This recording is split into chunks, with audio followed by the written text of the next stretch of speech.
usaha, terus menguatkan komitmen kita selaku pimpinan Muhammadiyah maupun pimpinan Aisyah untuk selalu mengaji, selalu mengadakan kajian, selalu mengikuti kajian, selalu merintis update keilmuan yang terus berkembang, namun selalu memedomani apa yang menjadi keputusan dari majelis takjil. Kemudian salam dan salam semoga tetap terlimpahkan kepada junjungan kita Nabiullah Muhammad Shallallahu Alaihi Wasallam, para keluarga, para sahabat dan para guru dan jamaah. Bapak Ibu yang kami hormati, hari ini ada 4 kegiatan kajian al-Islam dan kemuhammadiyahan di wilayah 3 saat ini. Nanti sebagai narasumber Yai Ibron Bersaji, terima kasih sudah rawuh dari UMS Surakarta. Kemudian wilayah 1 di Tawangsari, Peru dan Hulu hadir Pak Dr. Silahir. Kemudian wilayah 2 Sukoharjo dan Grogol itu Pak Jumari di Masjid Sabah. Kemudian wilayah 4 bagi Dadak dan Kartosuro nanti Pak Haji Wibowo yang hadir mewakili PDM, dan kami mewakili PDM di wilayah 3 ini. Yang pertama, bermuhammadiyah saat ini Bapak Ibu selalu kita ulang mengambil tagline unggul dan berkemajuan. Unggul tentu sudah ada parameter-parameter yang di-breakdown dengan indikator pencapaian bagaimana organisasi ini berjalan secara unggul dan berkemajuan. Dengan sebuah tagline 3J, jamaah, jamiyah, dan jariyah.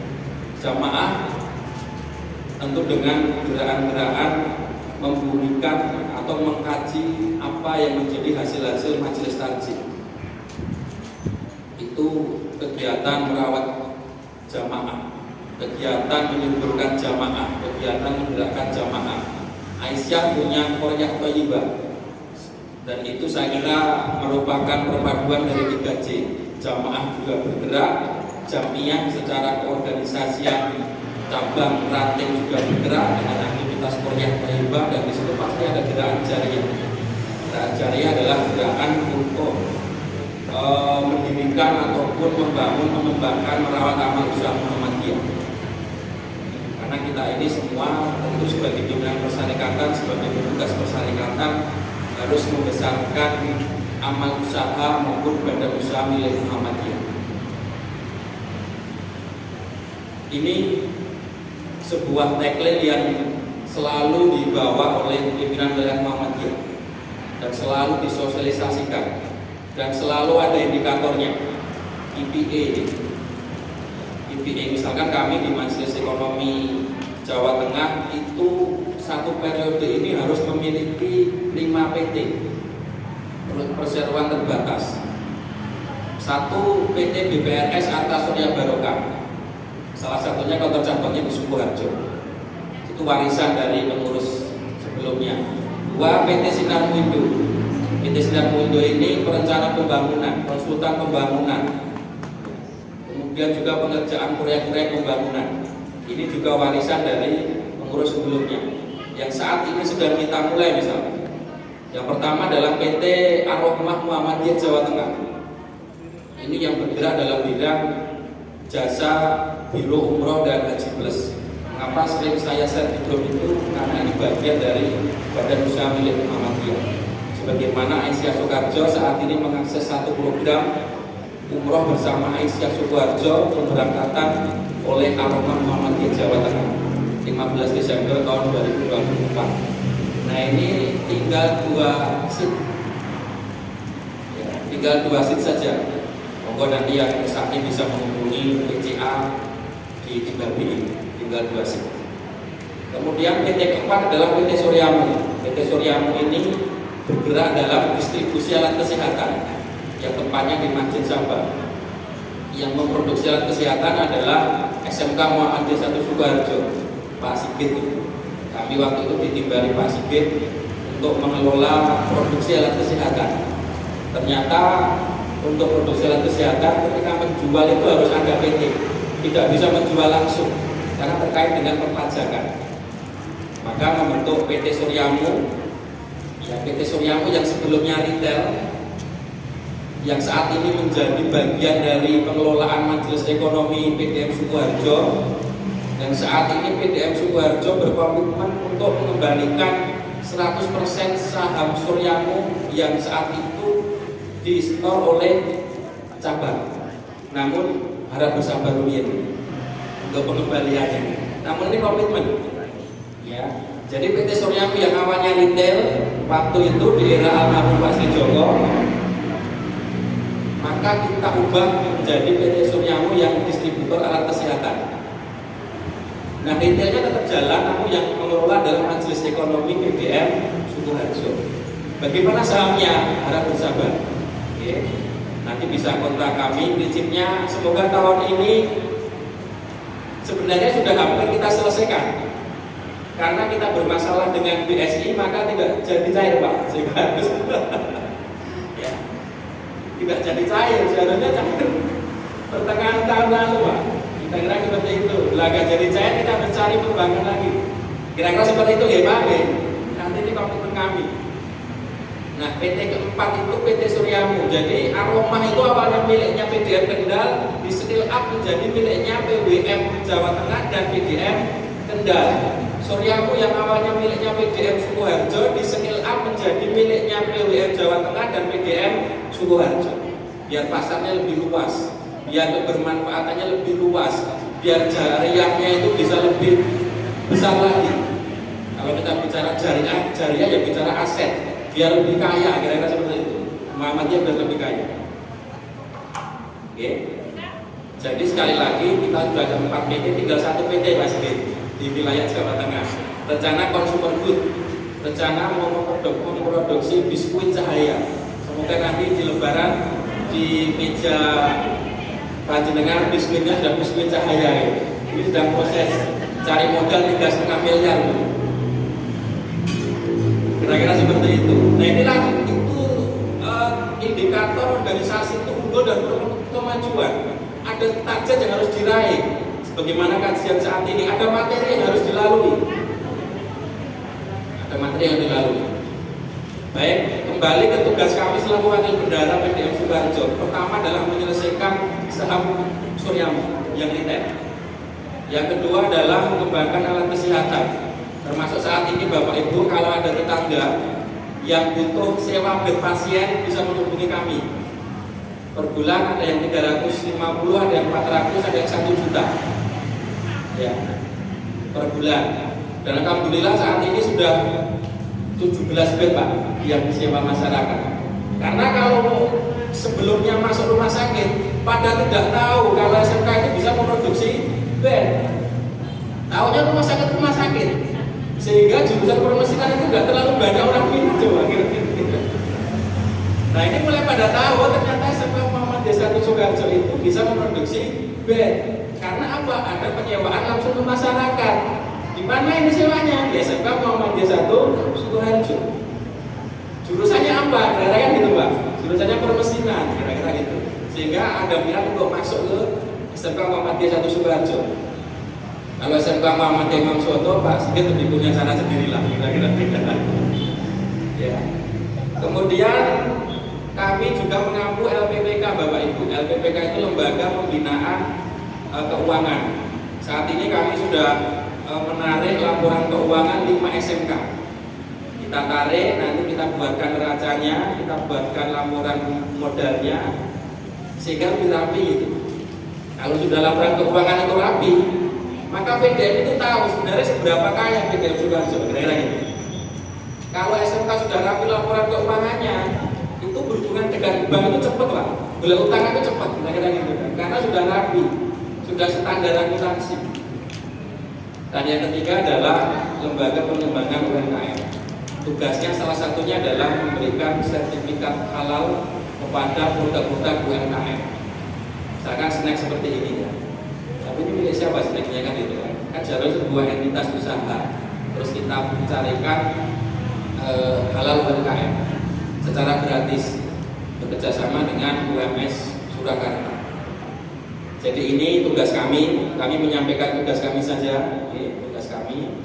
Nah yang terakhir ini dari PDM tentu kita absensi dulu. Yang dari Indosari, Ngapunten mohon mengajukan tangan dulu.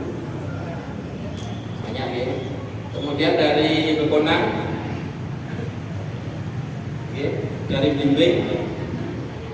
Oh bagus ini ya, ini imbang ini ya, imbang maksudnya. Karena kemarin waktu di Gata itu yang paling banyak Gata itu taruhlah 60%. Kartosuro sama Mbak itu 20%, 20% itu. Ini imbang. Ya. Karena namanya sama sih, B semua ya, sehingga harus imbang semua. Ini perlu dirawat.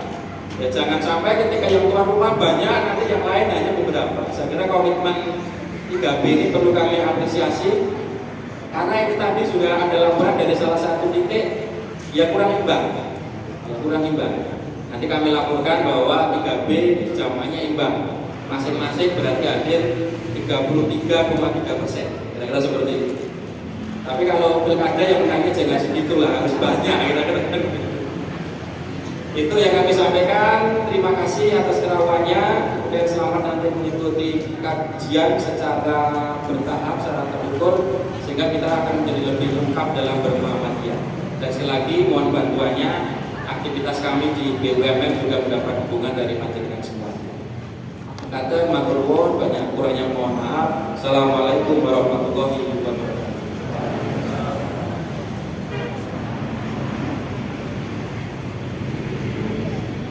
Demikian sambutan dari pimpinan daerah Muhammadiyah Sukoharjo yang telah diwakili oleh beliau Mas Eko Pujiatmoko.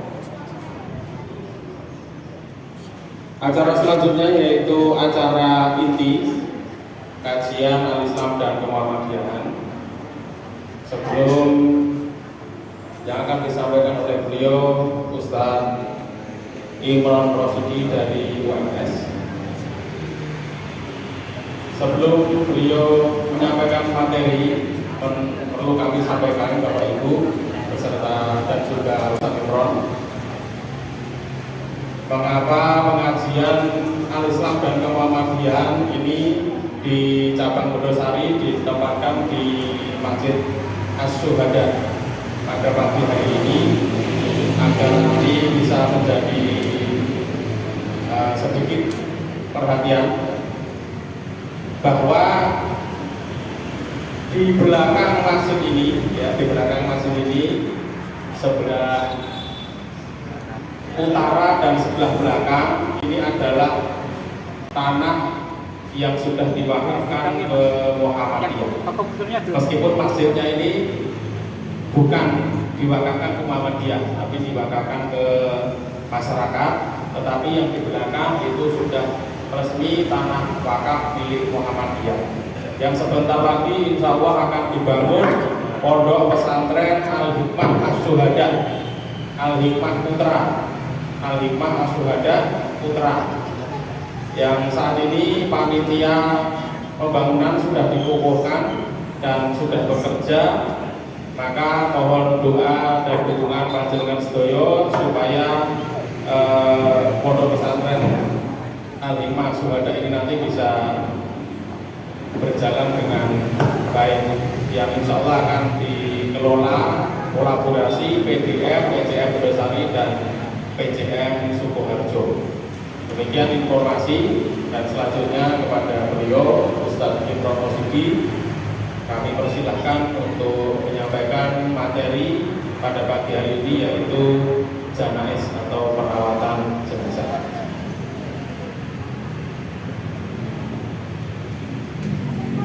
Baik, terima kasih. Assalamualaikum warahmatullahi wabarakatuh.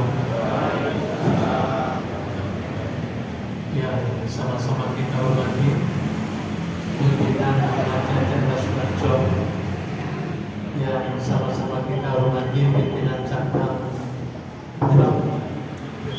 ya Bendosari,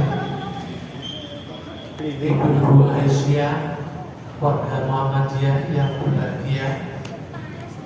Alhamdulillahirabbil alamin, wassalatu wassalamu ala asyrafil anbiya'i wal mursalin وعلى آله وأصحابه أجمعين أما بعد. Marilah kita bersyukur kepada Allah Subhanahu wa Ta'ala yang telah memberikan nikmat-Nya kepada kita. Mudah-mudahan seluruh nikmat dari berbagai jenis nikmat yang kita miliki itu dapat membuat kita semakin dekat kepada Allah Subhanahu wa Ta'ala. Amin ya rabbal alamin. Bukan sebaliknya, semakin banyak nikmat yang dianugerahkan kepada kita, maka kita semakin jauh dari Allah Subhanahu wa Ta'ala.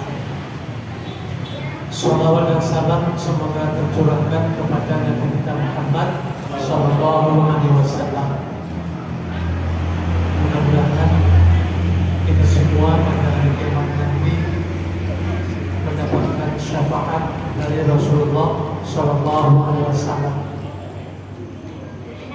Saya baca hadis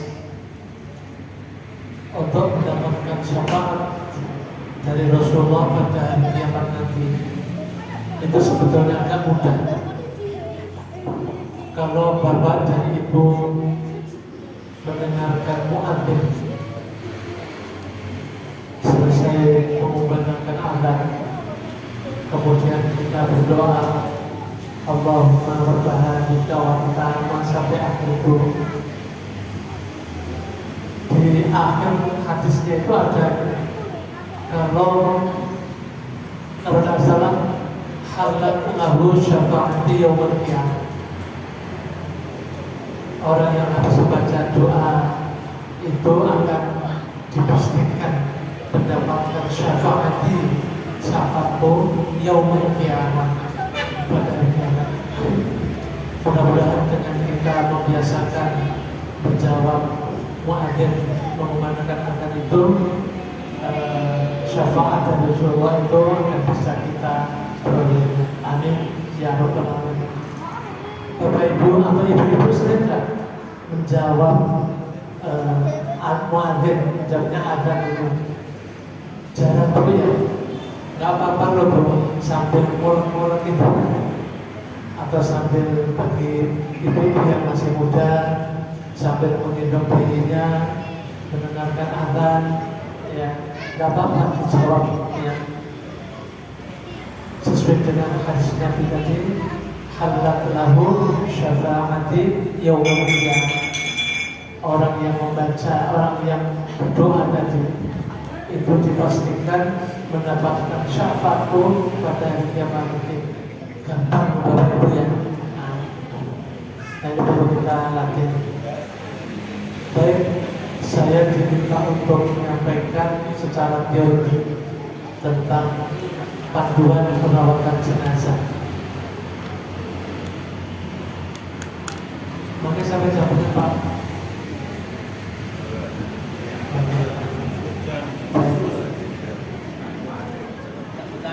Ya. Saya ingin memperkenalkan diri saya dulu karena tadi moderator wawancara sedikit agak salah dengan nama saya, sehingga perlu saya perkenalkan. Saya nggak tahu orang menyebut nama saya itu selalu atau sering salah, ya, sering salah. Jadi nama saya Imron Rosadi. Kira-kira saya dari mana Bu, Bapak Ibu? Ya. Saya ini asli Bangladesh. Kira-kira Ibu nggak percaya ya? Ya. Bangladesh itu singkatan. Ya. Bangsa ngomong besok. Karena saya sekarang sudah lama di Solo, maka wajah saya berubah menjadi wajah kota. Bukan di Solo, tapi aslinya itu Bangladesh. Saya sekolah itu mulai dari apa? Kemudian madrasah di Jogja dengan Pak. Ada yang sudah pernah ke WBA Pak? Nah, rumah saya itu kira-kira ya sangat berdekatan dengan WBA. Jadi nama saya itu Imron Rosadi. Imron Rosadi. Ada yang Imam Rosadi, ada yang memanggil Imron Rosadi berjadinya. Jadi berubah-ubah. Padahal kata ibu saya, mengapa saya tanya kepada ibu saya? Karena ibu saya itu perempuan yang dominan di dalam keluarga saya. Bapak saya itu berdiam seperti saya. Karena itu saya selalu bertanya kepada ibu saya, Bu, kenapa nama saya itu atau saya diberikan nama Imron Rosadi? Kata ibu saya, Imron Rosadi itu nama yang mudah untuk diucapkan dan sulit untuk dilupakan. Waktu itu saya sampaikan, ya Bu, ya mesti anaknya kok dilupakan, nggak mungkin. Nah, mohon kalau ketemu saya, namanya Imron Rosadi.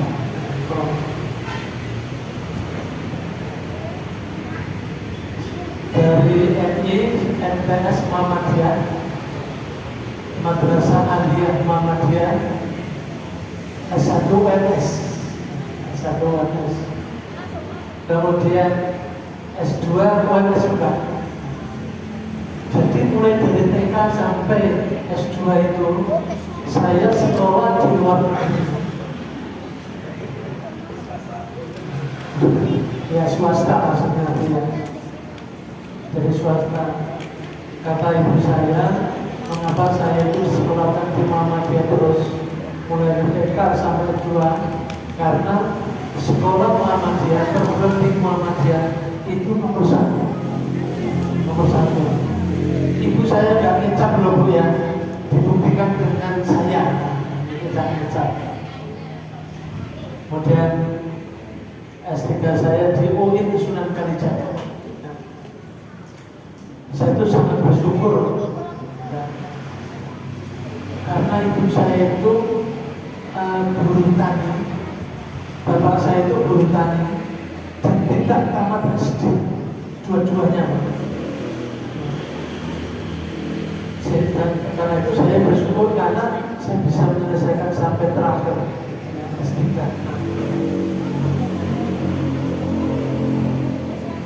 Adik-adik saya S1. Kadang-kadang ibu saya itu kan pernah orang saya itu bilang, mengapa kamu itu bisa sekolah bareng saya, sementara adik dan kakakmu itu tidak bisa. Padahal dari pabrik yang sama, Pak ya. Nah ibu saya tanya, kenapa kok begitu? Nah saya jawab sama ibu, Bu, bukan karena pandai yang saya, ini adalah hasil dari doa nenek saya, kakek saya, ibu dan bapak juga. Karena itu bapak-bapak, ibu-ibu berdasarkan pengalaman saya ini, bapak-bapak dan ibu jangan pesimis kalau doanya itu belum dikabulkan. Bisa jadi doa bapak ibu yang belum dikabulkan itu akan jatuh, mungkin nanti di cucu bapak ibu semua, ya. Atau mungkin jatuh pada keponakan ya, bapak ibu semua, atau mungkin di saudara-saudara yang lainnya. Karena itu jangan bosan, jangan pesimis kalau belum dikabulkan. Nah saya percaya bahwa saya punya kesempatan sampai 3 itu adalah karena doa ibu saya, doa bapak saya, kakek dan nenek saya, atau mungkin saudara paman-paman ibu saya, paman-paman saya. Oke, baik. Nah saya diminta untuk menyampaikan tentang pedoman perawatan jenazah secara teoritik. Dan kalau suatu saat pun ada kontrasi. Baik.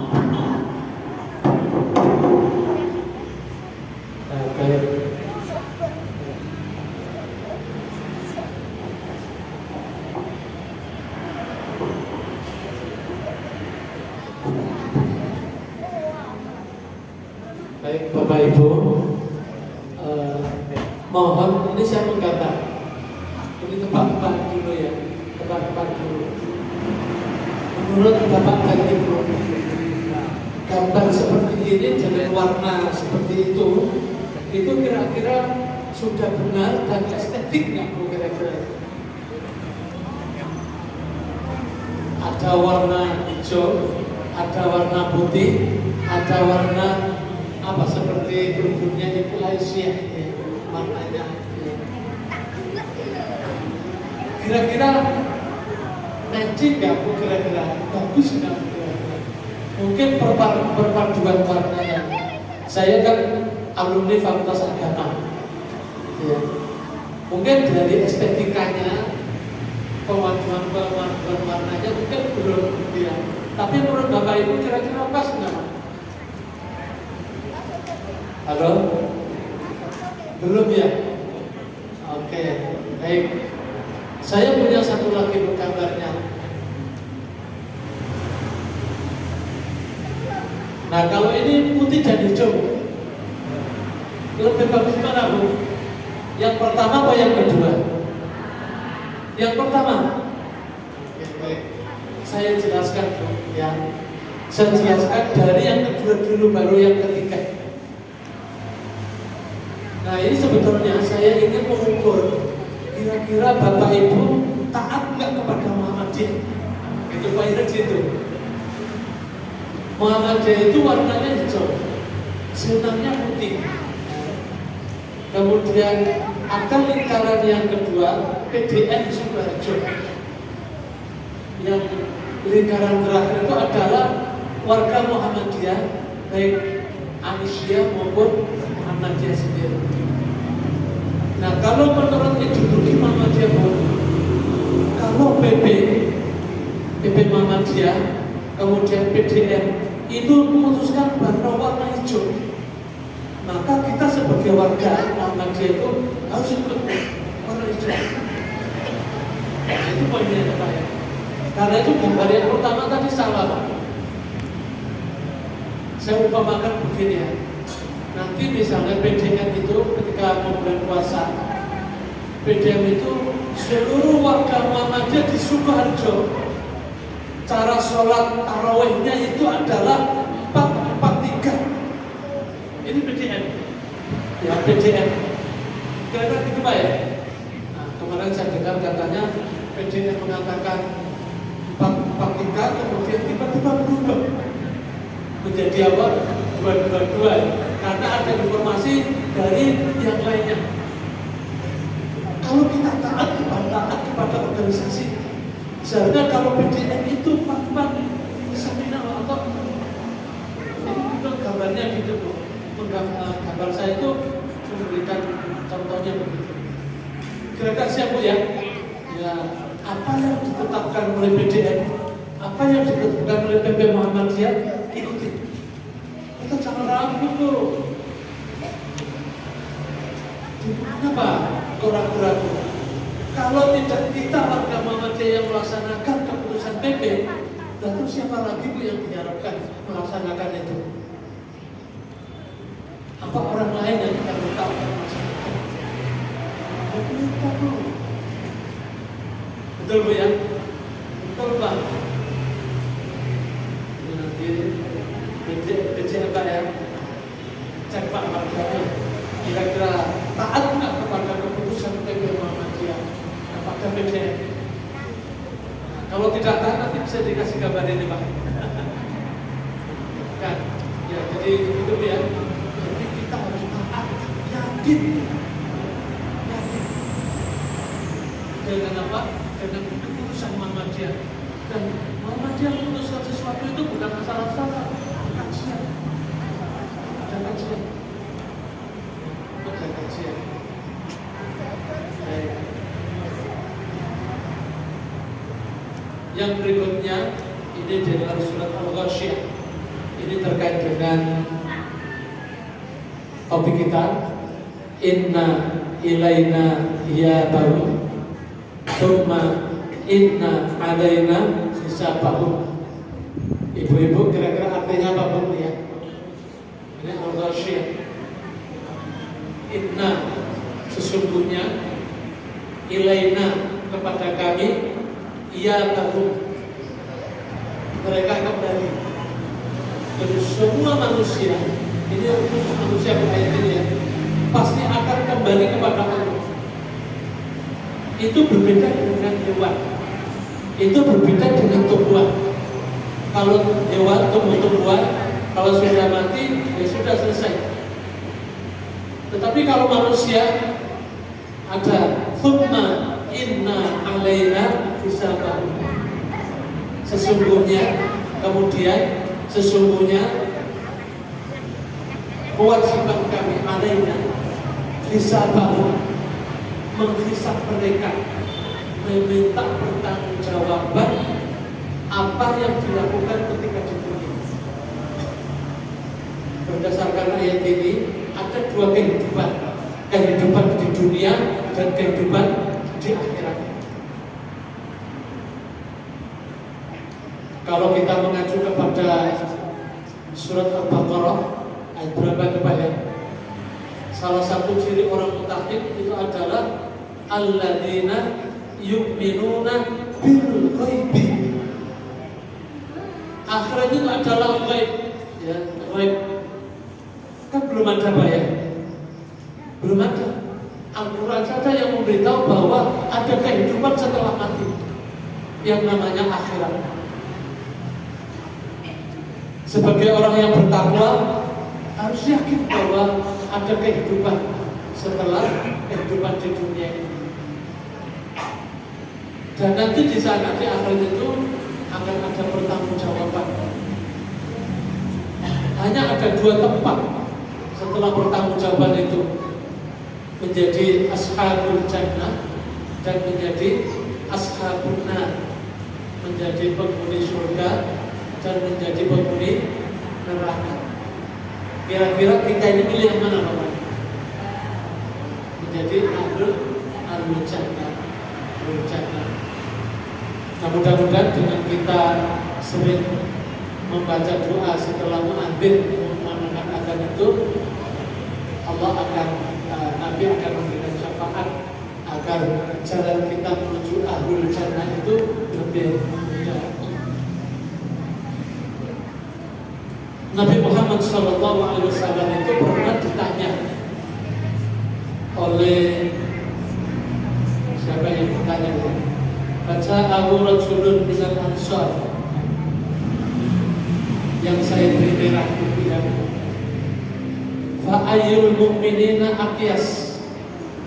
Rasulullah, orang mukmin yang paling cerdas. Aqyas itu cerdas. Itu kira-kira siapa? Kita kan termasuk orang yang mukmin Pak ya. Orang yang mukmin yang paling cerdas itu siapa? Kata pertanyaan kepada Nabi. Kata Nabi, qala aktsaruhum lil mauti dzikra. Orang yang paling banyak mengingat mati. Itu yang pertama. Yang kedua, wa ahsanuhum lima ba'dahu istiqdadan. Orang yang paling baik mempersiapkan bekal segala sesuatu untuk kehidupan setelah mati. Itulah orang yang benar. Jadi kalau hanya sekedar ingat mati, ya bisa. Tetapi kalau tidak mempersiapkan kehidupan setelah mati, ini yang bermasalah. Saya berharap mudah-mudahan Bapak Ibu semuanya termasuk orang yang cerdas seperti yang dikatakan oleh Nabi Muhammad SAW, yaitu apa? Sering mengingat mati dan mempersiapkan segala sesuatu untuk kehidupan setelah mati. Nah, itu yang perlu kita persiapkan. Kata Nabi, ulaika al-aqyas, mereka itulah orang yang cerdas. dan kita semua termasuk yang disebut oleh Nabi ini. Amin ya rabbal alamin. Nah, apabila salah seorang di antara kita kaum muslim mendengar ada orang yang wafat, maka kita diminta untuk mengucapkan inna lillahi wa inna ilaihi raji'un. Sesungguhnya kami ini milik Allah. Jadi kita ini adalah milik Allah. Kita ini adalah titipan. Ya. Kalau ibu punya anak berarti ibu itu dititipi oleh Allah. Ya. Bapak-bapak kalau punya anak juga dititipi oleh Allah. Bapak dan ibu, tadi kan ibu dititipi oleh Allah. Ya. Kalau misalnya putra ibu itu meninggal misalnya wafat itu, kira-kira ibu-ibu nangis nggak? Nangis ya. Bapak-bapak juga nangis ya. Pada umumnya bapak-bapak itu tidak nangis.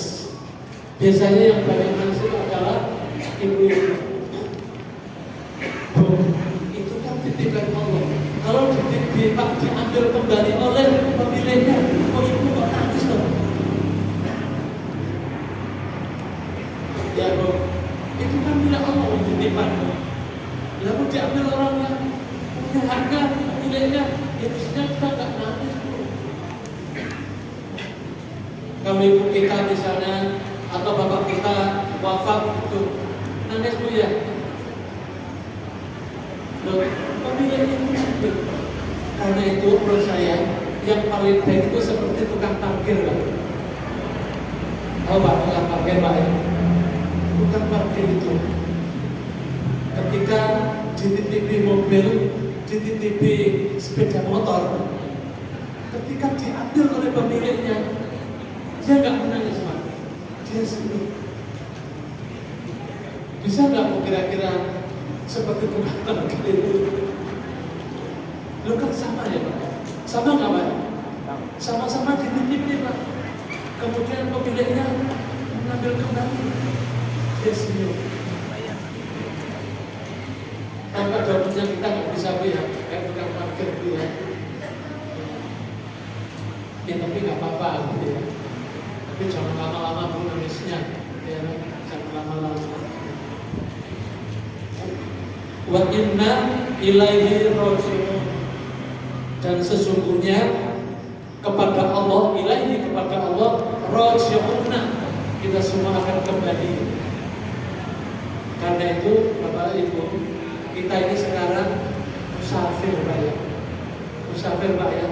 Ini perjalanan menuju Allah, menghadap Allah. Bapak Ibu ketika lahir itu kullu mauludin yuladu 'alal fitrah. Orang menerjemahkan fitrah itu adalah suci, bersih, enggak ada dosa, enggak ada macam-macam ya. Ketika kita kembali itu apakah kita dalam keadaan fitrah lagi Pak kira-kira? Merasa ibu-ibu merasa nggak sekarang itu dalam keadaan fitrah sebagaimana ketika dilahirkan dari ibu kita itu? Berikut Pak. Belum jatuh. Nah mudah-mudahan ya kita ini mesti banyak apa? Banyak berlumuran dosa-dosa Pak ya. Interaksi macam-macam. Nggak ada orang yang suci gitu Pak ya. Orang suci nggak ada. Mungkin kecuali Nabi aja, karena kalau melakukan kesalahan langsung diampuni oleh Allah Subhanahu wa Ta'ala. Oleh karena itu doa yang sering kita baca, doa iftitah yang sering kita baca itu biasanya apa? Doa iftitah. Ya Allahumma ba'id baini wa baina khataayaya kama ba'adta bainal masyriqi wal maghrib. Ini namanya kesadaran bahwa kita itu banyak dosanya, sehingga ketika kita Sholat itu kita selalu memilih doa iftitah itu. Allahumma ba'id baini wa baina khotoyaya. Ya Allah, jauhkanlah dosa-dosa kami ini, ya, jauhkanlah dosa-dosa kami ini sebagaimana Engkau menjauhkan timur dan barat. Ini kan menunjukkan bahwa kita tidak akan saja. Karena itu ketika kita sholat itu, doa-doa yang kita baca di dalam sholat itu harus kita pahami, Bu. Karena di situ kita berdoa kepada Allah. Kita berdoa kepada Allah. Jangan sampai kita berdoa kepada Allah, tetapi kita tidak paham apa yang kita doakan.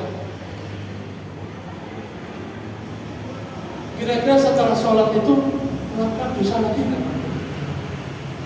Habis minta ya Allah jauhkanlah, setelah sholat ternyata nambah dosa lagi. Itu artinya tidak match antara yang diucapkan, gitu ya, dengan seterusnya. Makanya banyak orang yang sudah rajin sholat tetapi masih melakukan penipuan, masih melakukan kebohongan, masih melakukan pencurian, apalagi Pak, dan kejahatan yang lainnya. Itu kan jelas ayatnya, aqimis sholata innas sholata tanha anil fahsya wal munkar. Sholat itu kalau dilaksanakan itu dapat mencegah orang yang melakukan sholat itu melakukan perbuatan fahsya wal munkar. Itu bisa dihindari. Tetapi faktanya banyak orang yang korupsi. Orang muslim yang korupsi itu kira-kira sholat apa? Sholat. Tapi kenapa mereka itu korupsi? Karena sesuai dengan bunyi ayat tadi, innas sholata tanha anil fahsya wal munkar. Berarti sholatnya hanya mengumpulkan kewajiban. Sholatnya tidak memiliki dampak yang negatif, yang positif terhadap perilaku, ucapan, dan tindakan yang lainnya.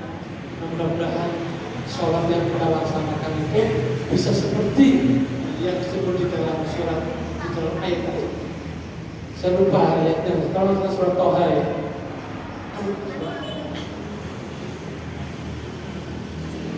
Allahumma ajurni fi musibati. Ya Allah, gantikanlah saya dari musibah yang menimpa saya. Jadi kalau misalnya kita anak kita wafat, ya mudah-mudahan diganti dengan yang lebih baik. Wahluf li khairan minha.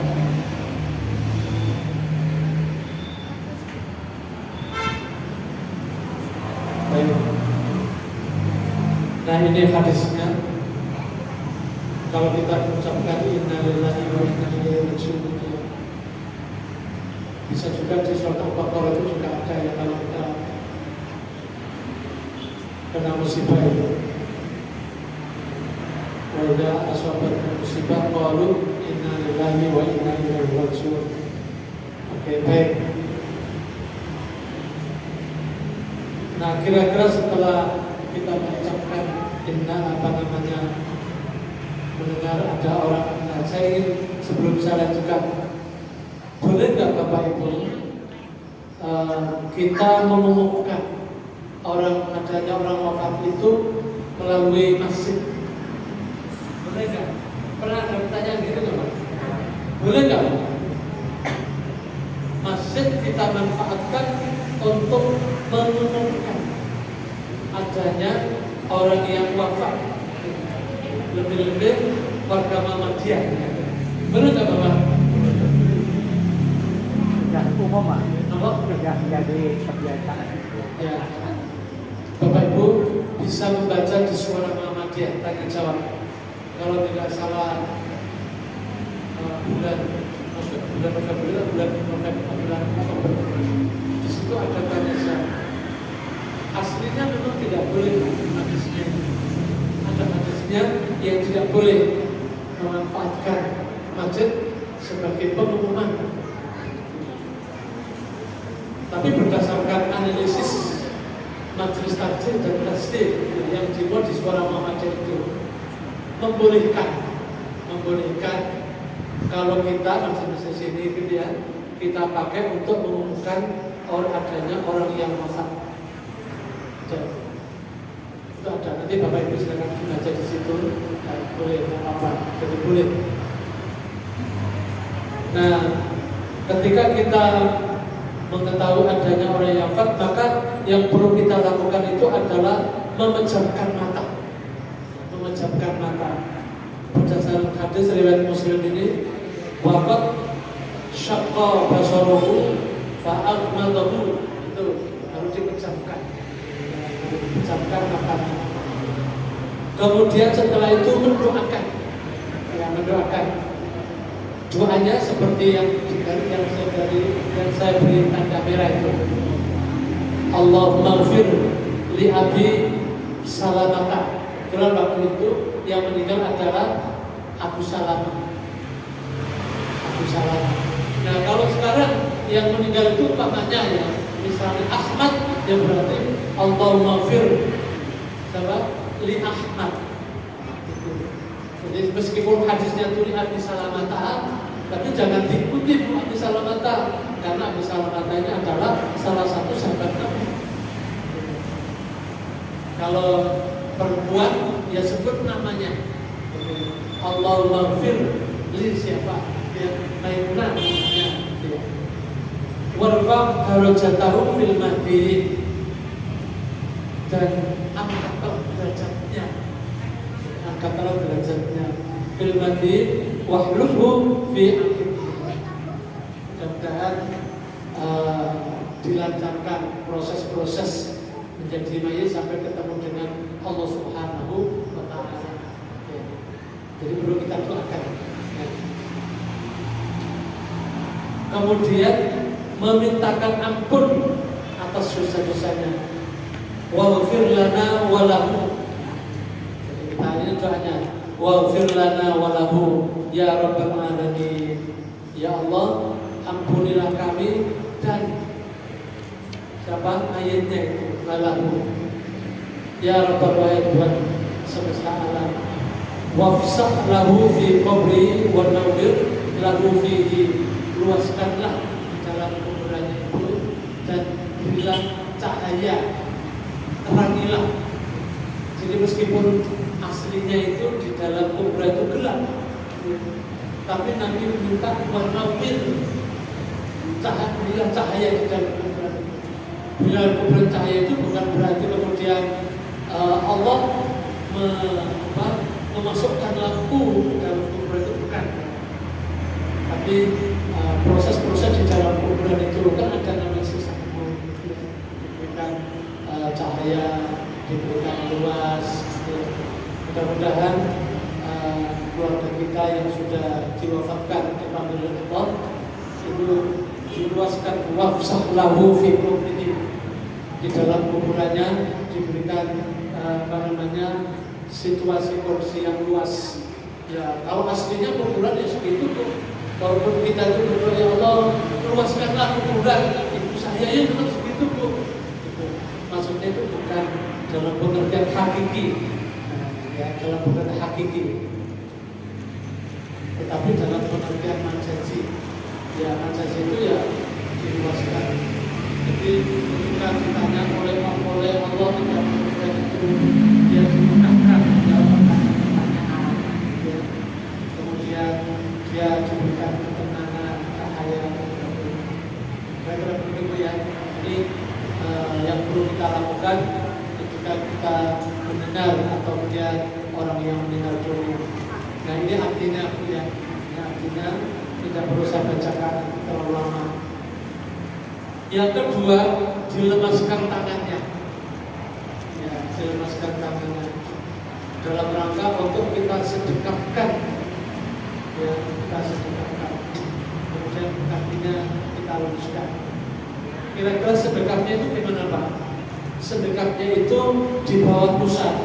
Ada loh orang sholat itu sedekahnya di bawah pusat. Ya, tahta surrati. Ada juga alas sudri.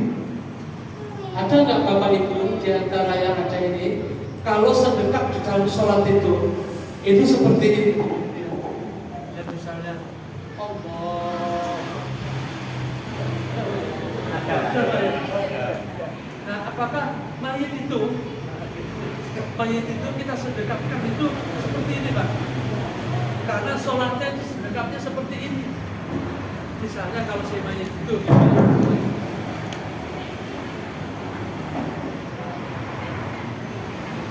kalau sedekapnya warga Muhammadiyah itu gimana Pak ya? Seperti takjil gitu Pak ya. Pernah nggak Ibu mendiskusikan tentang cara sedekapnya? Bapak Ibu, kalau kita memperhatikan tadi ya, tahta surat itu ada hadisnya, tetapi setelah saya teliti itu ternyata hadis yang dhaif. Oleh karena itu hadis ini tidak bisa dipakai sebagai dasar di dalam bersedekah. Bagi Bapak Ibu yang sedekahnya juga urusan, mulai sekarang dirubah geser. Ada hadisnya itu adalah alas sodri, di atas dada.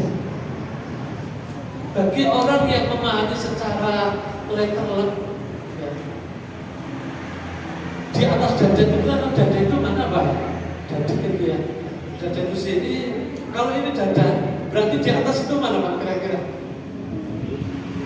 Kalau misalnya Bu, peci saya ini, itu kira-kira di atas kepala Bu ya? Apa harus seperti ini Pak? Misalnya berarti harus dada. Dan dada kita itu kan ada lehernya Pak. Dan terus di mana Pak letaknya? Nah, Muhammadiyah itu memahaminya begini. Alas sodri itu tidak harus seperti di atas seperti itu. Jadi ada nggak jam? Nah, seperti ini Bu, Bapak Ibu, bahasa Arabnya jam itu adalah as-sa'atu 'alal jidari. Jadi menempel itu bisa dikatakan di atas, bisa dikatakan di alam. Oleh karena itu cara sedekah kita itu adalah apa? Ya di sini ya. Karena itu ketika kita mensedekahkan mayit itu, ya berarti di situ sebagaimana orang itu kalau sholat. Jadi kalau sholatnya sedekahnya itu di atas pusat, berarti di atas pusat gitu Pak ya. Nah kalau di atas begini, ya sedekahnya begitu. Angel Pak, susah begitu. Ya, ini menarik tentang diskusi tentang sedekah dalam sholat gitu ya. Baik. Kemudian dikatupkan mulutnya, jadi ditutup. Ya. Nah biasanya caranya agar bisa menutup itu ditali Pak ya. Nah, ditali mulai dari janggutnya sini sampai ke ubun-ubun sini. Ya, kemudian jenazah diletakkan membujur ke arah utara, kepala di utara, kemudian kakinya di selatan. Ya, kakinya di selatan sambil ditutupi kain. Kalau di kita biasanya jaring ya, jaring biar kelihatan. Kemudian menyebarluaskan berita kewafatan kepada sanak kerabat. Sekarang itu berkembang, bisa melalui WA, bisa langsung teleponan dan sebagainya. Seperti yang tadi saya sampaikan, boleh juga biar langsung sekali jadi banyak orang, itu bisa kita manfaatkan masjid kita ini untuk mengumumkan. Nanti kalau ditanya orang, oh itu ada hadisnya, kok digunakan masjid digunakan untuk apa? Mengumumkan naik. Nanti tunjukkan boleh itu di dalam suara Muhammadiyah. Mungkin yang Oktober salah diperbolehkan. Karena menurut Muhammadiyah itu terjadi pada zaman jahiliyah. Ya. Dari zaman jahiliyah itu memang digunakan kalau menggunakan dana itu di tempat-tempat yang mudah dibanding dengan yang lainnya. Nah, tapi berdasarkan penafsiran Muhammadiyah dengan menggunakan lafaz itu syariah itu diperbolehkan karena mengumumkan itu adalah baik, sesuatu yang baik, tidak apa-apa. Boleh mencium dan menangisi jenazah, boleh, tetapi tidak boleh berlebihan, ya. Sepanjang tidak meratapinya, ya. Sepanjang tidak meratapinya, jadi boleh mencium. Kalau mencium dan nggak merapati juga nggak boleh, ya. Kemudian menyegerakan pelunasan utang jenazah. Jadi jenazah segera. Kira-kira siapa Bapak Ibu yang melunasi utang-utangnya itu? Kira-kira siapa ya?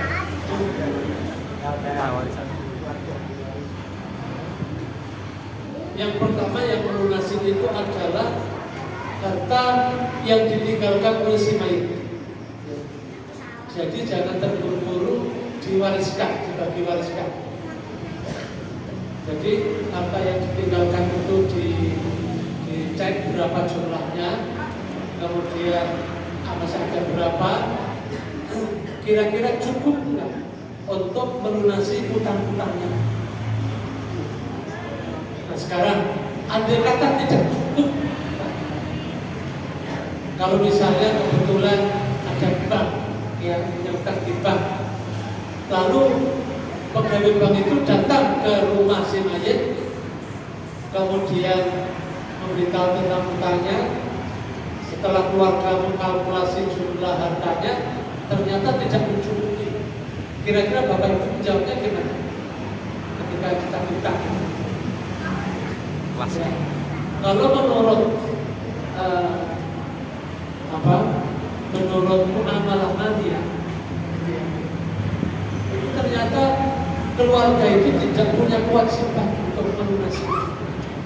Sehingga kalau bank tadi itu menagihnya, keluarga bisa memilahnya. Secara Islam itu nggak punya kewajiban. Ya nanti berarti si mayit itu akan ditagih di akhirat dari utang-utang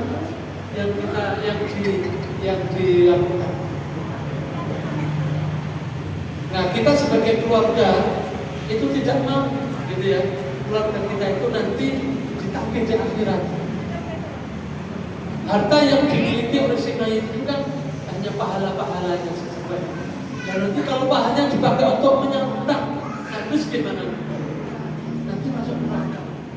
Kemudian nggak punya amal. Dan karena itu ya kita sebagai keluarga ya jangan sampai kita itu keluarga kita itu masuk neraka. Harus kita lindungi. Karena itu ya kita yang menyamri, yang melunasi. Kalau anak kita ya, jangan sampai bapak kita, ibu kita, gitu ya, kita ke akhirat, kemudian nanti amalnya habis untuk nyaur kita. Ya kalau amalnya banyak, utangnya sedikit, ya. Tapi kalau nanti utangnya banyak, amalnya sedikit ya Pak ya, nanti tidak habis. Karena itu menjadi tugas kita. Jadi menjadi tugas kita sebagai keluarga atau anak itu untuk melunasi. Dan motivasi kita melunasi itu karena kita tidak mau keluarga kita yang wafat itu nanti di akhirat ditagih dan nanti amalnya habis. Menyegerakan perawatan jenazah. Ya.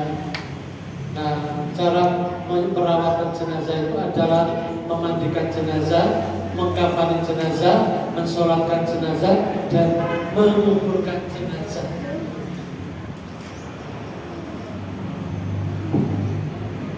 Sampai jam itu Bang, ini jam 10 lah ya.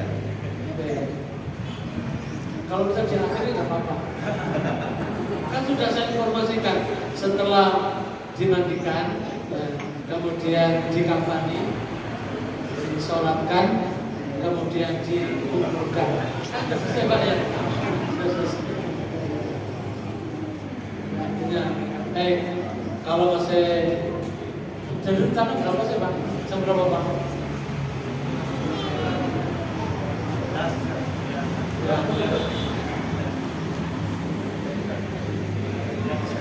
memandikan. Ya.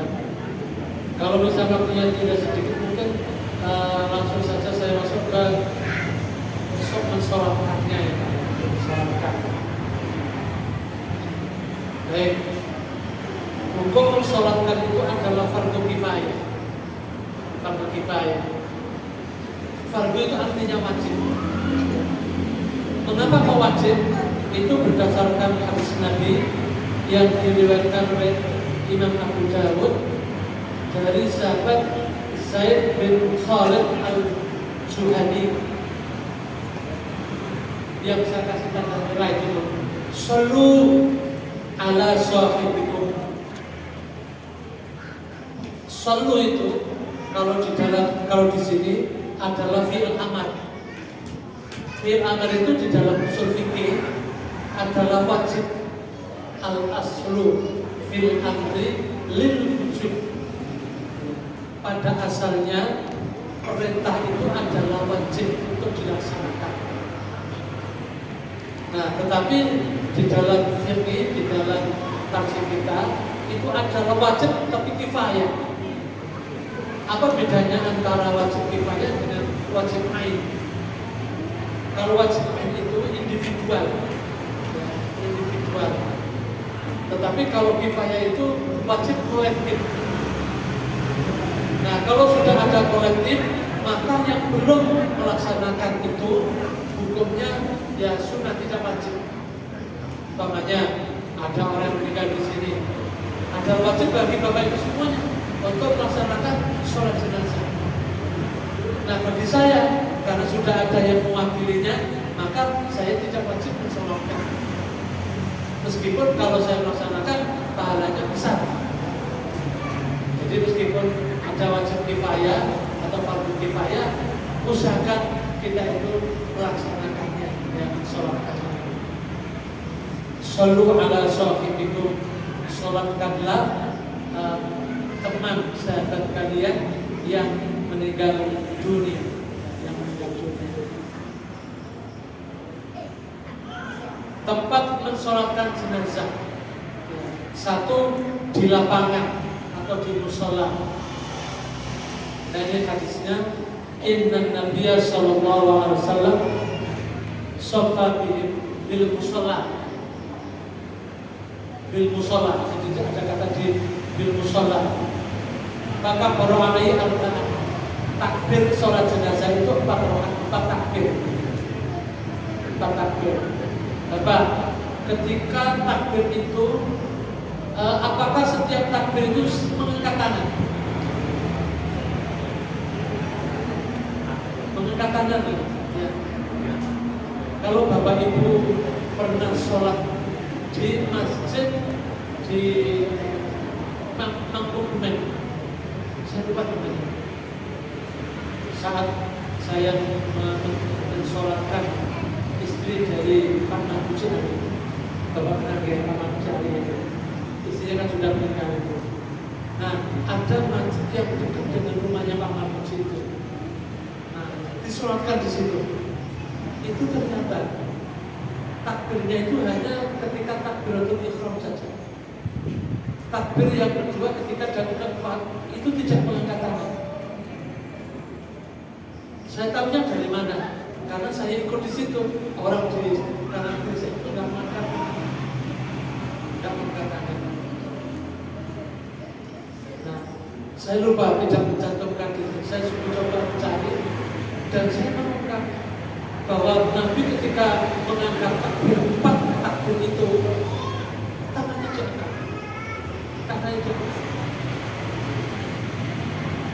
Tangannya diangkat. Karena itu Bapak Ibu, kalau mensolatkan jenazah yang takbirnya 4 itu semuanya mengangkat tangan, tidak hanya takbiratul ihram saja.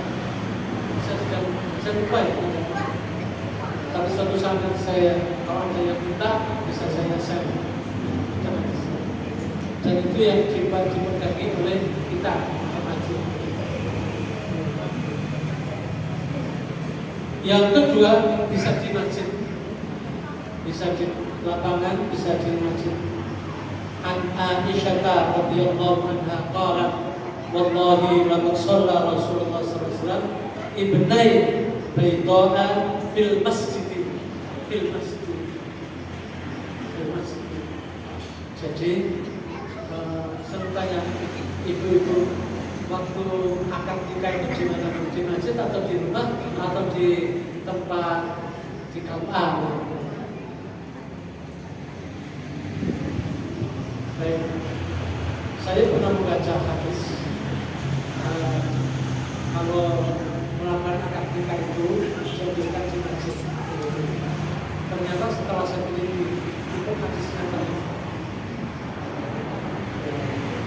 Artinya ya boleh di masjid juga boleh, gitu ya. Di tempat KUA juga boleh, di rumah juga boleh.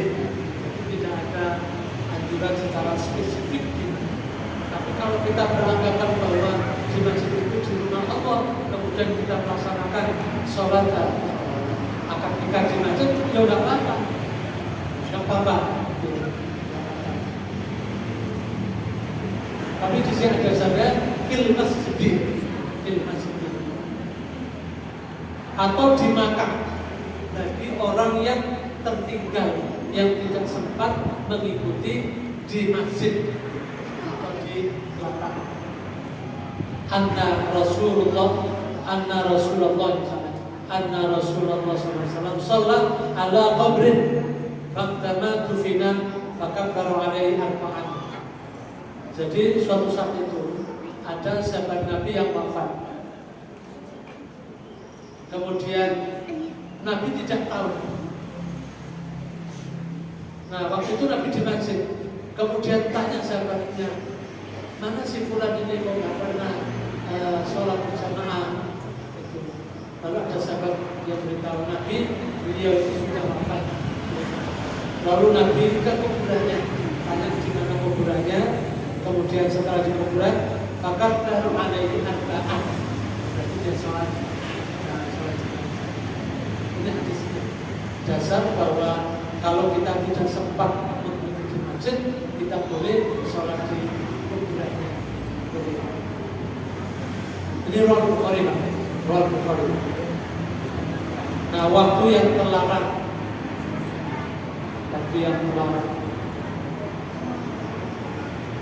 Sekarang tata cara sholat jenazah mengikhlaskan niat karena Allah. Jadi harus niat, ya, harus niat. Niat menurut Muhammadiyah itu adalah disudur di dalam hati, tidak perlu dilafazkan, ya, tidak perlu ditalafatkan. Membaca 4 takbir, ya, takbir pertama mengangkat tangan, mengangkat tangan ya pasti ya. Kira-kira takbir pertama itu baca apa? Bapak Ibu? Ya, Al-Fatihah, ya, membaca Al-Fatihah, dan sholawat. Takbir yang kedua mengangkat kedua tangan sambil membaca doa.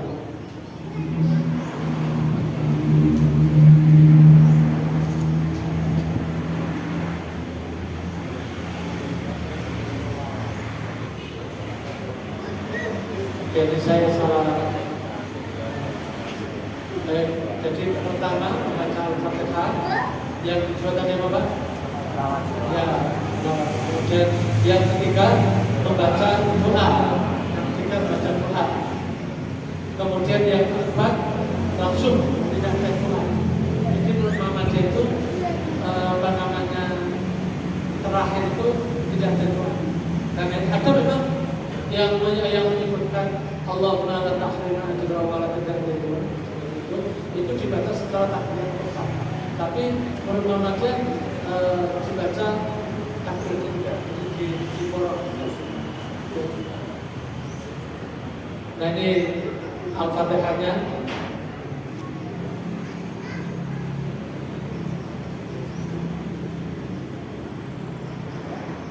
Kalau Muhammadiyah itu kalau sholat, ya, membaca Fatihah itu basmalah termasuk ke Fatihah Bapak Ibu? Masuk nggak?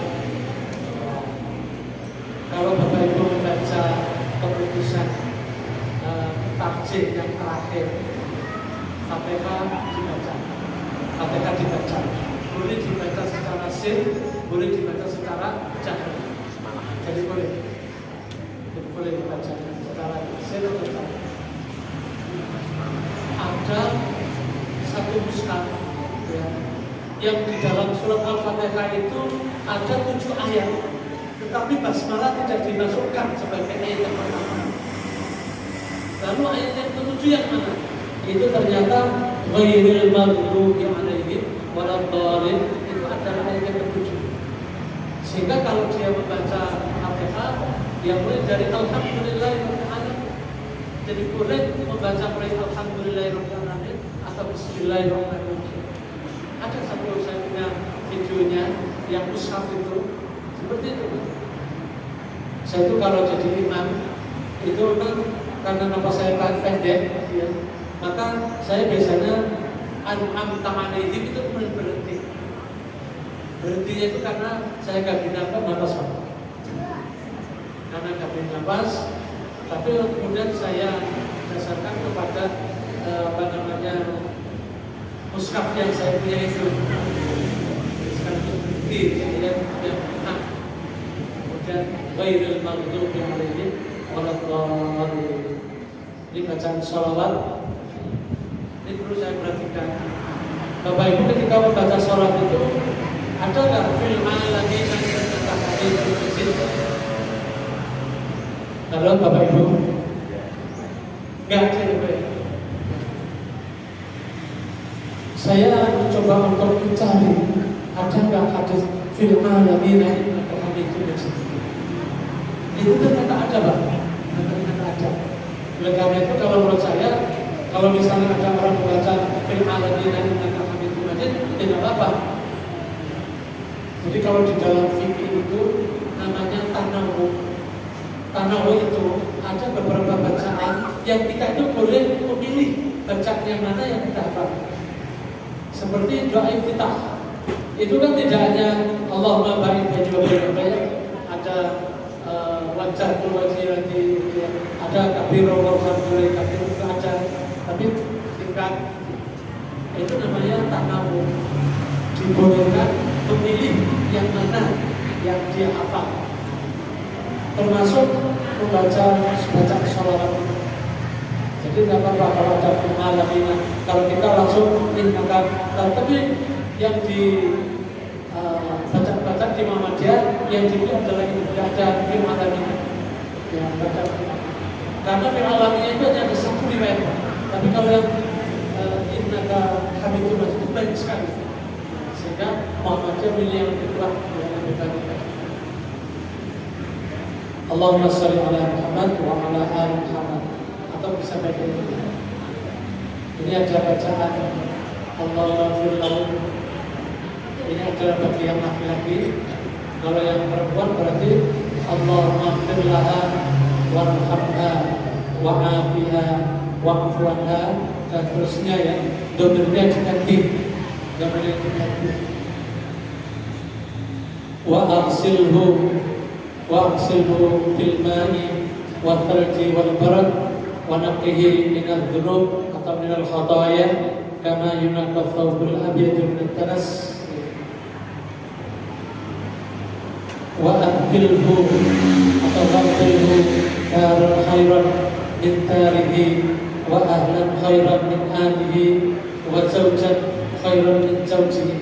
Saya pernah ditanya, Pak, ada orang mati kemudian kita berdoa wa zawjan khairan min zawjihi. Ini kan artinya, ya Allah, berikanlah suami yang lebih baik dari suami sebelumnya.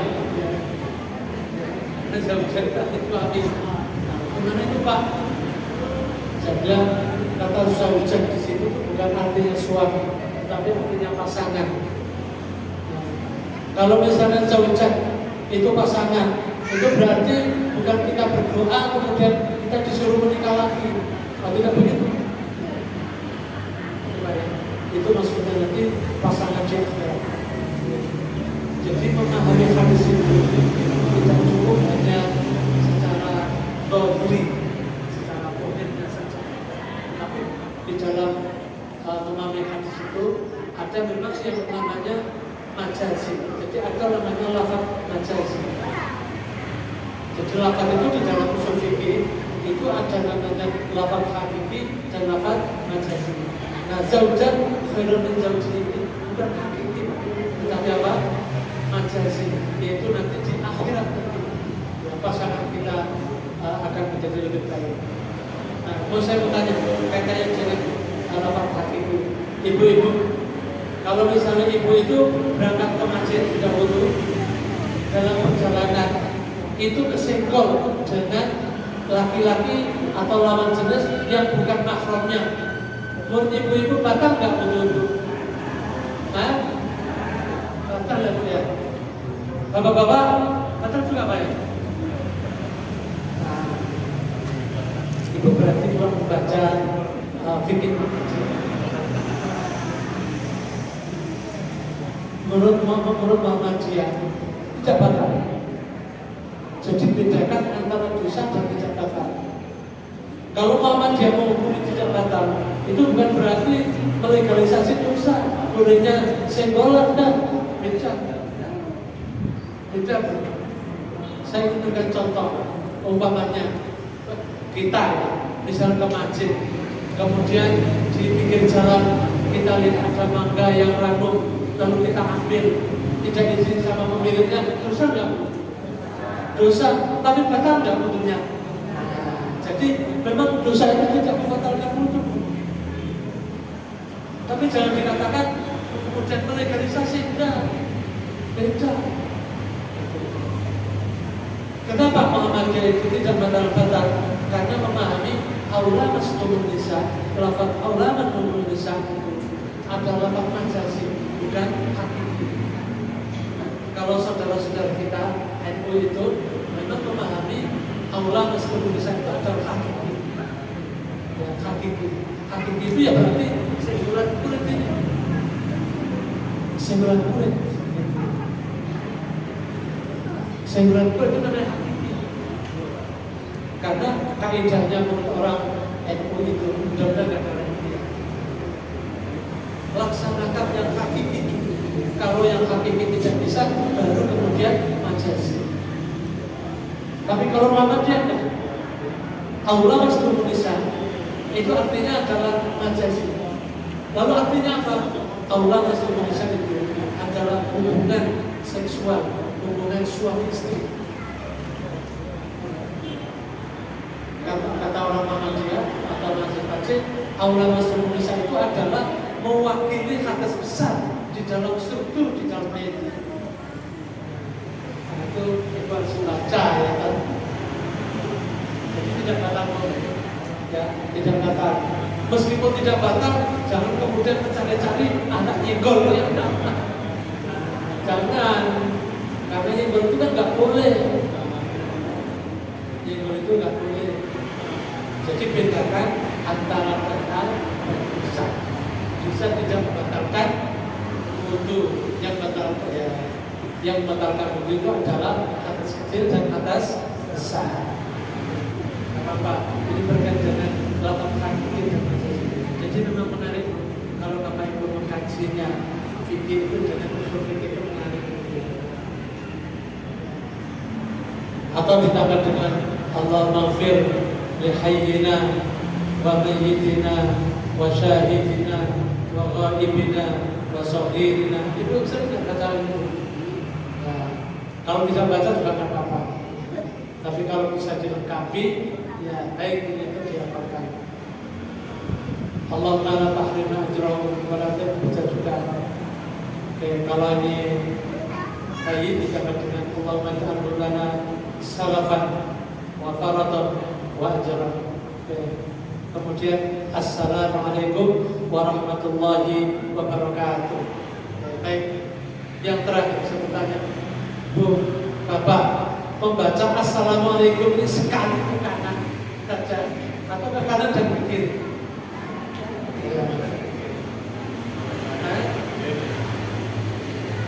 Ada bapak ibu yang pernah umroh atau haji. Ibu-ibu ditanya enggak? Orang anak itu kalau sholat selesai, salamnya berapa kali? Kan suaranya kan keras ya Pak Imam ya Pak ya? Berapa kali Pak kira-kira salam imamnya itu Pak imam?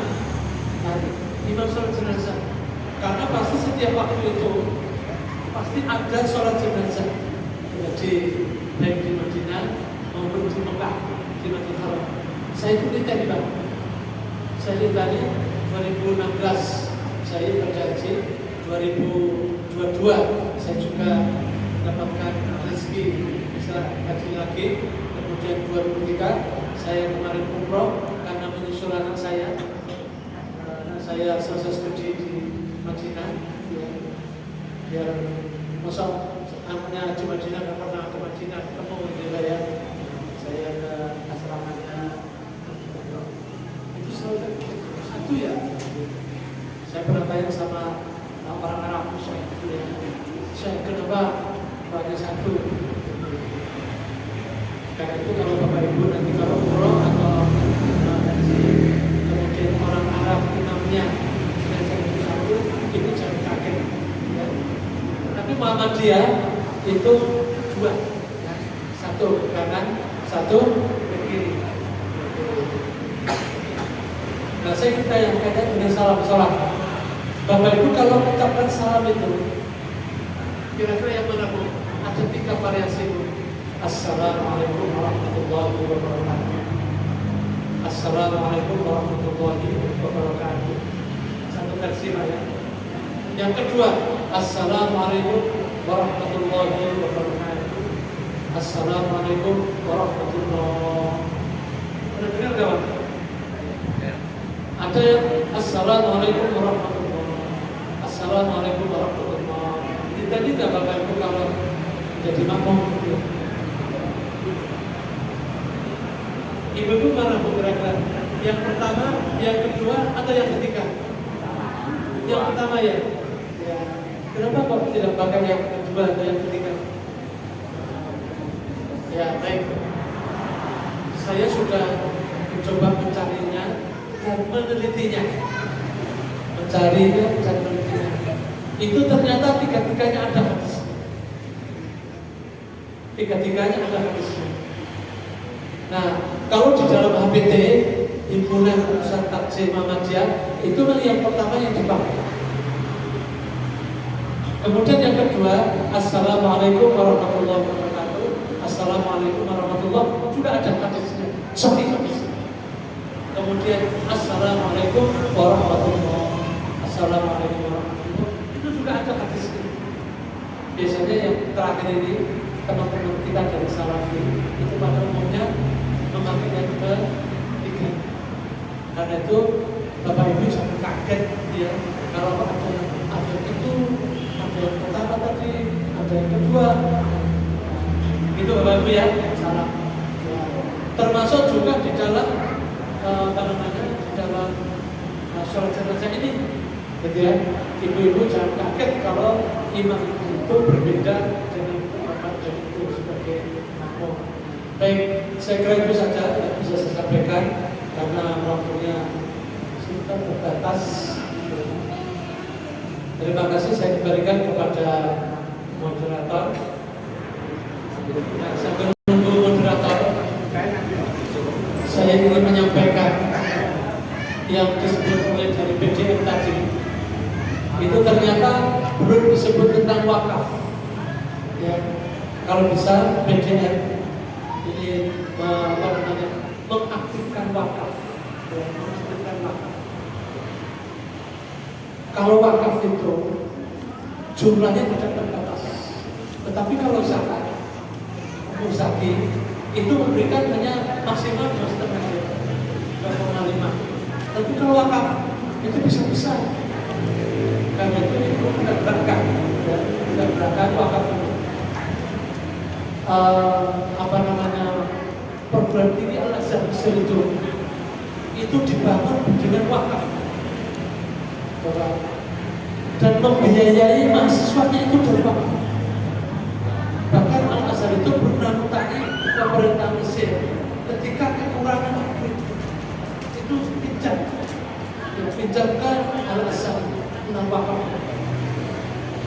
Oleh karena itu kalau bisa wakaf ini digalakkan, digalakkan sehingga menjadi sebuah peradaban.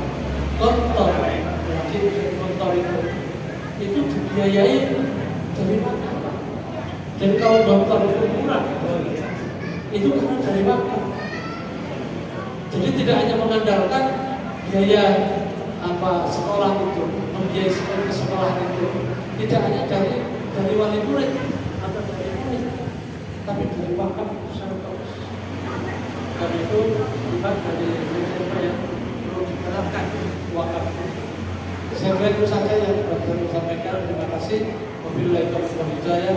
Assalamualaikum warahmatullahi wabarakatuh.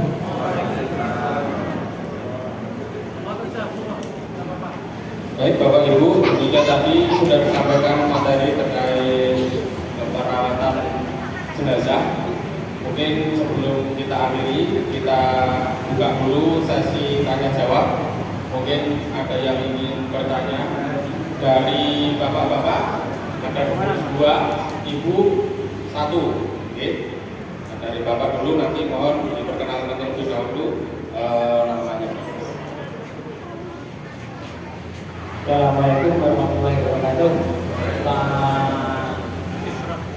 Imran terus nanti kan sudah mas. Tadi mengerti bicara. Ini saya tanya Pak, dalam satu praktek sholat jenazah itu ada yang boleh berdoanya itu hanya singkat sampai hanya Allahumma sholli lahu warhamhu saja. Itu boleh ada pedomannya atau bagaimana? Assalamualaikum warahmatullahi wabarakatuh.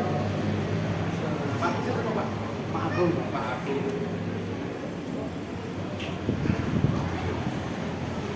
Assalamualaikum warahmatullahi wabarakatuh. Nama saya Pak Haryanto dari Purwosari. Bahwa yang saya tanyakan, saya pernah yaitu ada jenazah, tetapi sakitnya udah lama dan kalau diluruskan itu susah. Itu caranya bagaimana? Mudah-mudahan kita bisa atau mengerti caranya. Terima kasih. Assalamualaikum warahmatullahi wabarakatuh.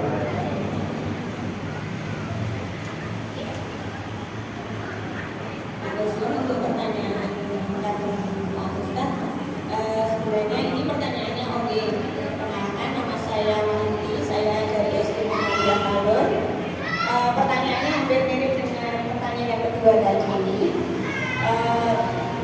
Di mana jenazah ini sudah kaku, kemudian kakinya itu belajar ketekuk begini, kan posisi tidur biasanya, dari itu diluruskan nggak bisa.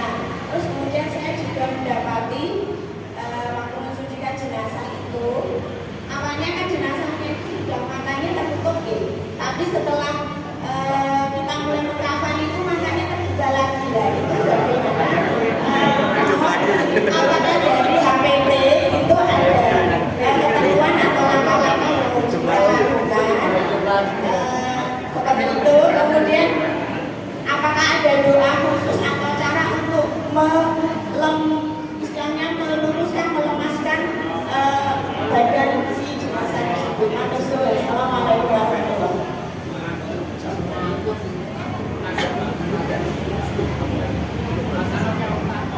Oke, baik. Pertanyaannya sulit-sulit. Baik, pertanyaan yang terakhir tentang matanya terbuka kembali. Jangan-jangan itu lagi ya, kalau itu kan sebetulnya alami. Karena itu ya dikembalikan lagi, lagi. Karena itu kan bukan kehendak kita, kehendak secara alamiah seperti itu. Karena ini tinggal kembali lagi. Yang kedua, mungkin juga sekaligus menjawab kepada bagus nanti kalau dihadirkan ahli psikoterapi yang tadi terapis. Ini kan berkaitan dengan kayak begitu juga. Jadi ilmu fisioterapi fisioterapi. Ini kok fisioterapi nih kok. Bu Yayu itu fisioterapi. Kasih air hangat. Kasih air hangat. Kurang kan gitu. Kasih air hangat.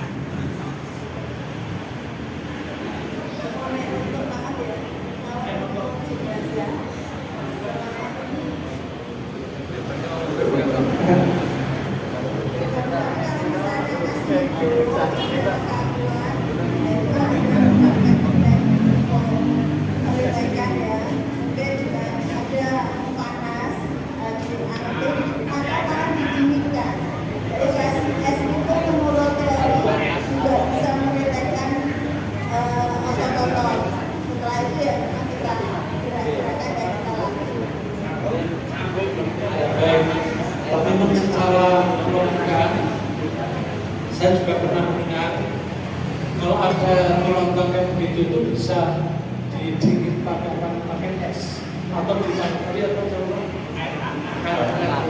Karena begitu kan bisa mengembangkan apa namanya otot tulang yang ya itu apa ya. Jadi memang harus kita tahu ilmu tentang apa namanya cara mengembangkan otot-ototnya itu, bisa dengan panas, mungkin dengan cuka, ya. Apalagi Pak, bisa juga mungkin dengan dicoba dengan es, karena dengan es itu akan bisa mengembang, bisa mengembang. Bagi Bapak Ibu mungkin punya pengalaman ada? Di blender dengan aduk hangat itu Pak ya. Jangan sampai nanti patah Pak. Ini kan begini Pak, tadi pertanyaan Bapak tadi kan sudah kaku nggak bisa di. Nah kakunya itu kan kenapa? Itu kan sebetulnya sains ya Pak. Dan ilmu itu bisa, misalnya mungkin dipanaskan sehingga bisa meredah. Ya, ini kan minta diregangkan. Sekarang meregangkan itu dengan apa? Waktu sakit itu tidurnya diplong terus gitu loh Pak. Di waktu sakit. Jelas itu saudaranya nggak ada. Nggak punya anak, nggak punya istri. Tapi insya Allah dirumahkan Pak. Ya dirumahkan, kemudian dicoba dan diluruskan. Memang kalau sudah lama itu seperti itu Pak, kaku Pak. Ya. Tapi cara meluruskannya tadi itu dengan ya air hangat atau mungkin mencoba es, ya, sehingga bisa merenggang. Ya, atau dengan cuka tadi Bu ya. Juga bisa. Nah, situ Pak ya, ini Bu ya. Baca Bu itu kan yang kedua. Sama ya. Ya. Oh ya, bisa sama-sama kaki caranya. Tapi kalau yang matanya terbuka kembali.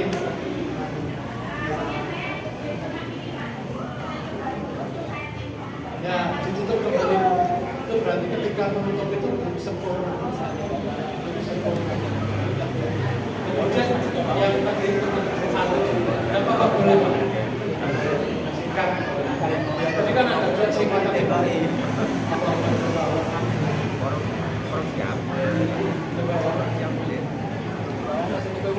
Ada lagi Bapak Ibu? Apa sudah cukup? Oh, masih ada.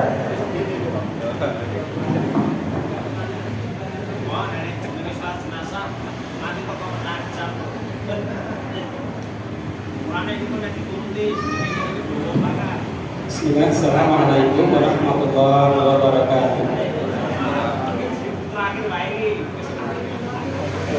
Ya, bentuk pertanyaan saya ini kan pertanyaan yang satu persoalan yang bagi saya ini masih asing. Cuma saya pernah mendapatkan dari majelis yang ada di Taman Sari tentang penyunatan jenazah, yaitu karena jenazah itu dibujurkan justru malah kalau Izar umum itu dibujurkan kalau di sini di utara menghadap ya, kalau dari sana itu ada juga yang dalil yang membolehkan dibujurkannya ke selatan. Cuma tetap posisi sholat itu kalau imam melapor bagi jenazah laki-laki tetap di samping kepala. Cuma jenazah dibujurkan ke selatan untuk kebalikan. Karena di katanya ada dalilnya juga, dan dia juga anggota dari Tasik Muhammadiyah. Maka maka ya saya mohon penjelasannya dan juga ya sekedar usul karena kita dari warga Muhammadiyah ini kadang-kadang kalau dari ya, kajian-kajian penjelasan itu mungkin untuk kelengkapan itu barangkali setiap ada momen seperti ini diadakan bazar buku Muhammadiyah barangkali supaya lebih ya, ilmu yang diserap dari majelis kajian itu bisa diserap oleh masyarakat Muhammadiyah. Begitu Ustaz. Terima kasih. Assalamualaikum warahmatullahi wabarakatuh.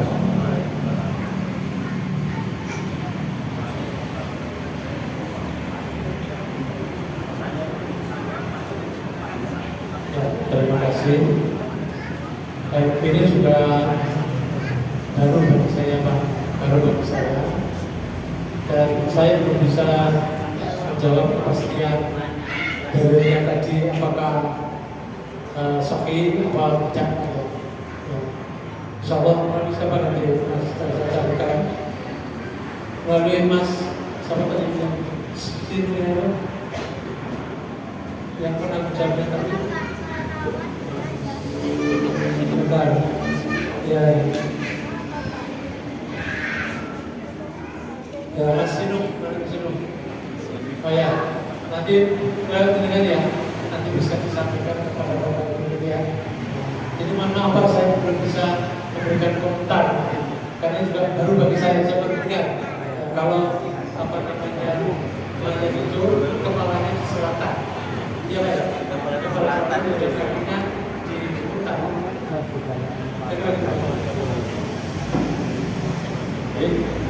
Bapak Ibu, saya kira karena sudah jam 11, karena kalau nanti ini dibuka terus nanti akan bertanya terus, karena untuk si wong mati, untuk si wong urip banyak pertanyaan apalagi untuk si wong mati. Nanti insya Allah monggo silakan masing-masing cabang bisa menyelenggarakan sendiri lebih mantap. Ada prakteknya. Alhamdulillah kemarin PCM Indosari sudah sampai juga di pembahasan HPT tentang jenazah dan ada prakteknya. Kalau nanti tidak ada yang berani jadi mayat, nanti bisa menghubungi SMK Budi, SMK Ramai Desa Sidoarjo itu peralatannya konkret sudah ada manekin apa namanya ya, bonekanya lah ininya. Manekin, ya, ada bonekanya, ada kain kafannya, ada tempat duduk buat memandikan, ada simurnya, macam-macam komplit. Nah, silakan nanti bisa mengundang sendiri dan lebih jelas. Ya. Cuma manekinnya itu nggak bisa kita ketuk Bu. Ya itu, jadi karena memang sudah membujur kaku seperti itu. Nah, monggo silakan nanti bisa diadakan di masing-masing pengajian di cabang-cabang kajian HPT. Kemudian sebelum kita tutup, untuk yang hari ini meminta stempel, ya mohon maaf karena saya tadi sudah menghubungi. Biasanya saya sekretaris majelis taklim, tapi saya nggak bawa stempel. Stempelnya itu yang bawa bendahara, saat itu pun nggak diangkat-angkat. Dan majelis yang lain juga tidak bisa saya hubungi. Nanti yang minta tanda tangan opsinya satu, nanti ditulis tanggalnya dulu, stempelnya nanti di periode yang akan datang bisa didobel di Konang ya, yang akan datang di Konang. Nanti minta 2 stempel. Atau opsi yang kedua, silakan ditumpuk nanti biar saya stempel dan saya tanda tangan kalau sudah selesai, nanti bisa diambil atau saya antar. Yang penangnya diambil. Itu, bapak-bapak.